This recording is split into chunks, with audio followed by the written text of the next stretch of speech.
ஏடிஎம்கே கட்சியினுடைய மூன்றாம் கட்ட தேர்தல் வாக்குறுதிகளை எடப்பாடி பழனிசாமி ஐயா சொல்லியிருக்காரு. இதை பத்தி தான் நாம இன்னைக்கு இந்த வீடியோல தெரிஞ்சுக்க போறோம். வாங்க நம்ம வீடியோக்குள்ள போலாம்.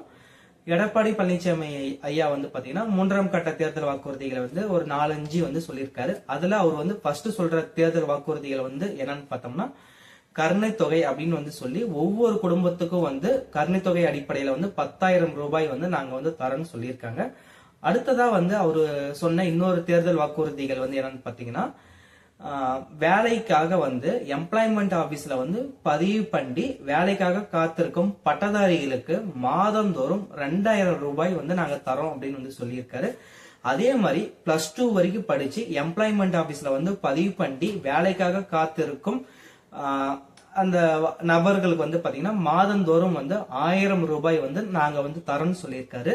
அடுத்ததா அவர் சொன்ன இன்னொரு தேர்தல் வாக்குறுதிகள் என்னன்னு பாத்தீங்கன்னா மீன்பிடி தடை காலத்துல அப்ப பாத்தீங்கன்னா மீனவர்களுக்கு நிவாரண தொகையா 8,000 ரூபாய் தந்துட்டு இருக்காங்க. நாங்க ஆட்சிக்கு 2026ல வந்தோம்னா அந்த நிவாரண தொகை 8,000ல இருந்து 12,000 நாங்க மாத்தி தரோம் அப்படின்னு சொல்லியிருக்காரு.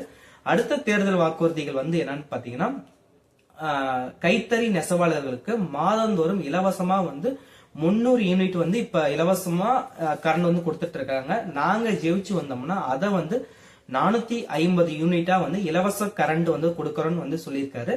அடுத்ததா விசைத்தறி நெசவாளர்கள் பாத்தீங்கன்னா மாதந்தோறும் 1000 யூனிட் இலவச மின்சாரம் கொடுத்துட்டு இருக்காங்க. நாங்க அந்த 1000 யூனிட்ங்கிறத 1,400 யூனிட்டா மாத்தி இலவச கரண்ட் நாங்க கொடுக்கறோம்னு சொல்லியிருக்காரு. அடுத்த தேர்தல் வாக்குறுதிகள் என்னன்னு பாத்தீங்கன்னா இந்த நகர பகுதியில பாத்தீங்கன்னா தெருவோரமா கடையில சின்ன கடை வச்சு வியாபாரம் பண்ண வியாபாரிகள் கூட்டுறவு வங்கியில ஏதாவது கடன் வாங்கியிருந்தா அந்த கடனை பாத்தீங்கன்னா நாங்க தள்ளுபடி பண்ணிடுவோம் அப்படின்னு சொல்லியிருக்காரு. அடுத்ததா அவர் சொன்ன தேர்தல் வாக்குறுதிகள் என்னன்னு பாத்தீங்கன்னா ஒவ்வொரு வருஷமும் தை பொங்கல் அப்ப கொடுக்கக்கூடிய பொங்கல் தொகுப்போட 1,000 ரூபாய் சேர்த்து தரப்படும் அப்படின்ட்டு அவர் சொல்லியிருக்காரு. இந்த தேர்தல் வாக்குறுதிகளை பத்தி நீங்க என்ன நினைக்கிறீங்க அப்படிங்கறத கமெண்ட் பாக்ஸ்ல கமெண்ட் பண்ணுங்க. நாளைக்கு நாம இன்னொரு வீடியோவோட பார்க்கலாம். Thank you so much friends.